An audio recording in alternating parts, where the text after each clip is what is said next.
Our next guest is the author of a new book. It is out today. It tells the story of the founder of Patagonia and his bold move against capitalism. So it's going to get our juices flowing here at the table. We're going to have a little bit of a debate. It is titled Dirtbag, Billionaire, How Yvon Chouinard Built Patagonia, Made a Fortune, and Gave It All Away. Joining us right now is the author of that book, a reporter at the New York Times, David Gellis. It's nice to see you, sir. Okay, so I want to read a couple quotes from this book, because it is both, and I'm actually conflicted about this, and it's a fascinating book because it's this guy who basically has these very negative views about capitalism, but then effectively uses capitalism in many ways to make all of this work for him.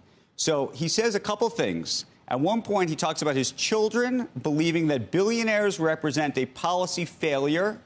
Says billionaires represent a policy failure, and then he goes on to say they were brought up right, which I thought was sort of a fascinating line.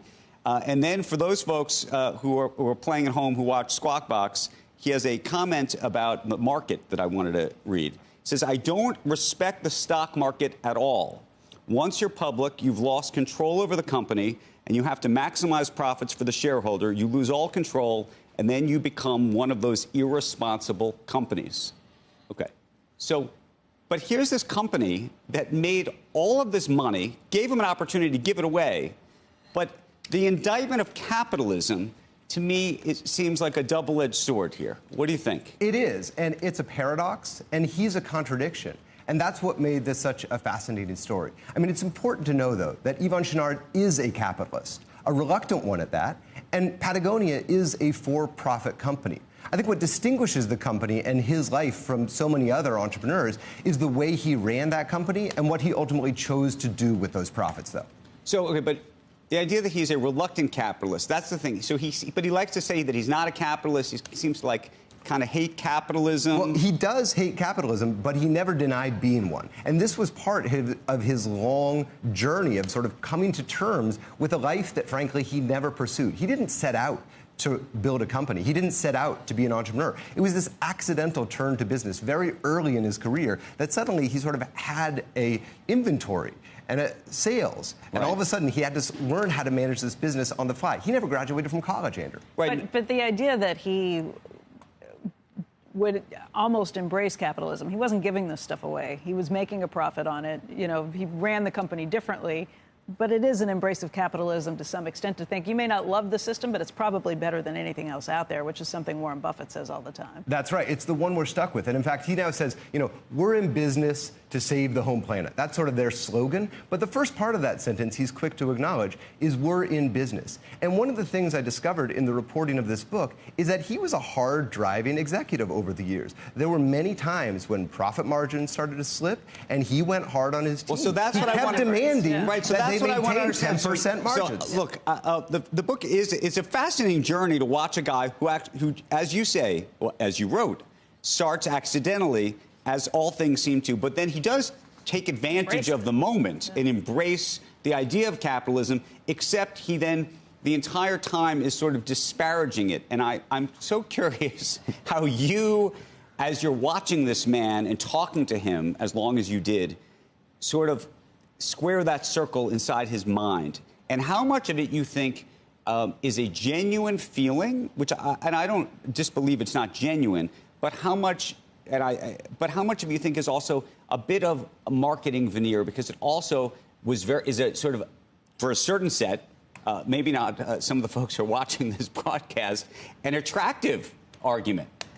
So on the question of whether or not it's authentic with Chouinard himself, I have come to believe that it really is deeply authentic. You know, this is a man who has never been comfortable with attention, full stop, which made it challenging for me as his biographer. I mean, just actually getting him to open up and talk about his life was sometimes like pulling teeth.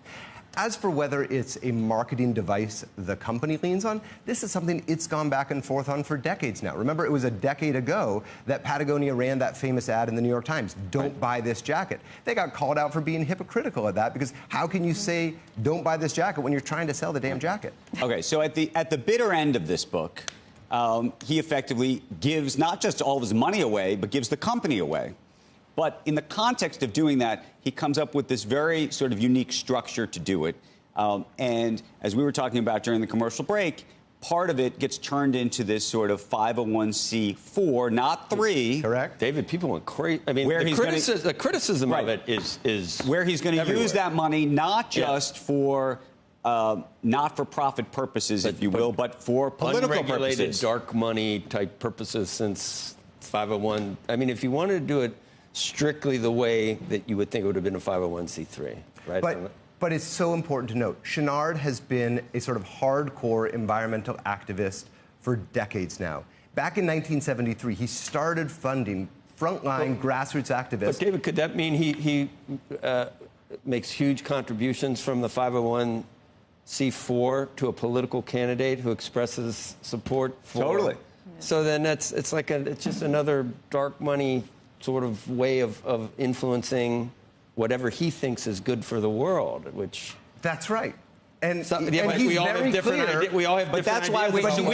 we always sort of have different ideas about critique what's good sort for the world. of crony capitalism, and we think that 501c4s are like the ultimate version of that. Listen, I think if he could snap his fingers, I don't want to speak for him, but I could imagine if he could snap his fingers and make all dark money go away, you'd probably get on board with it. But just as Becky said, this is the system we're stuck with, and if that's the game that's going to be played, he'll play. I didn't say stuck with. I said of all the systems that are out there, this is the best one. This is the one we have. Well, this is the one I think 501c3s, you mean? No, I mean capitalism versus... Oh, yeah. Oh, no. I mean, is he going to be out there giving money to I don't know, Mandami or something? Would that be on his Certainly list feasible. of things but to Andrew, do? you always point out... They're giving political.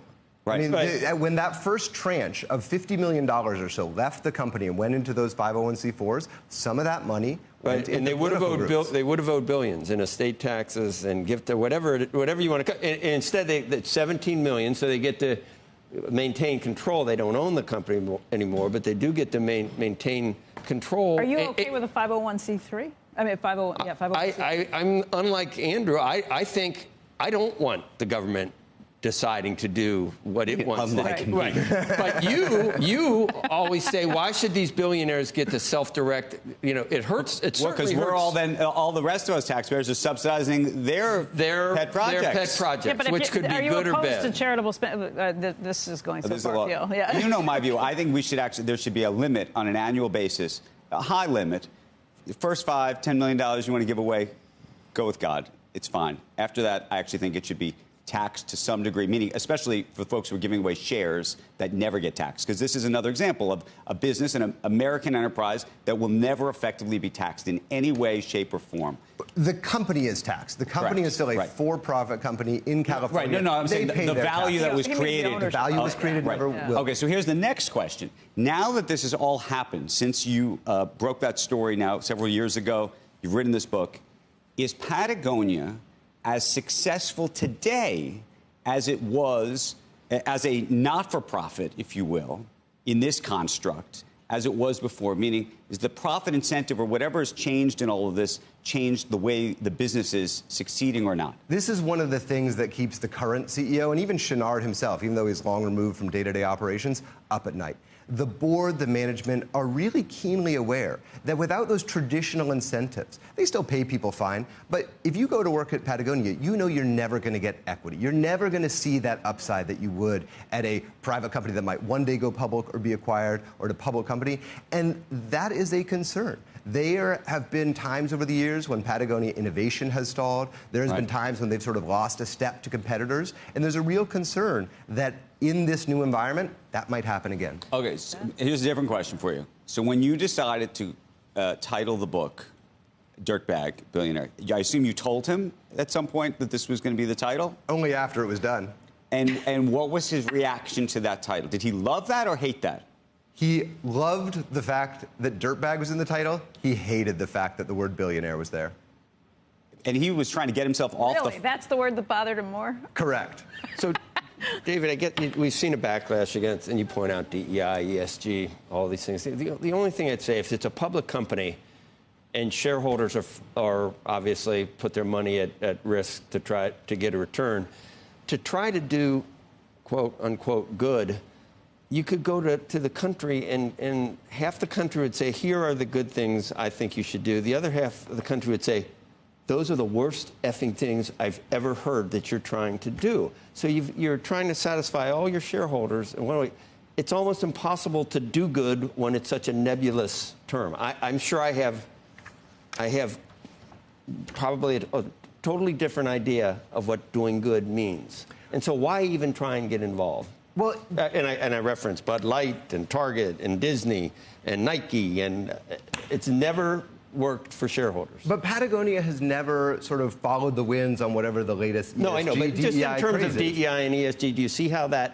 there's been a backlash and there's been a reason for it? But that's a separate conversation, but it's not at all what Patagonia has done.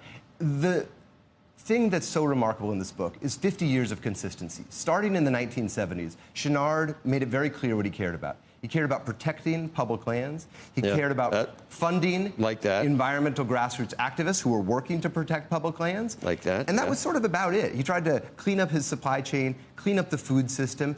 All the money he's given away over the years has gone towards supporting those causes. They haven't been sort of... That was before obviously the fixation on CO2. I mean, plastics in the ocean and particulate matter and nuclear waste and chemical waste and destocking the ocean. There's no fish. There's so many things. There's beaches in Africa that have never been visited, covered in 50 yards of plastic. There's so many important environmental things that are, I don't know, just obscured by the. And that's one of the reasons why. That's one of the reasons why this company has started making baseball hats with recycled fishing nets, which I'm going to bring you. I'm going to bring you one, Joe. Bring me one and I'll wear it. That I like. David.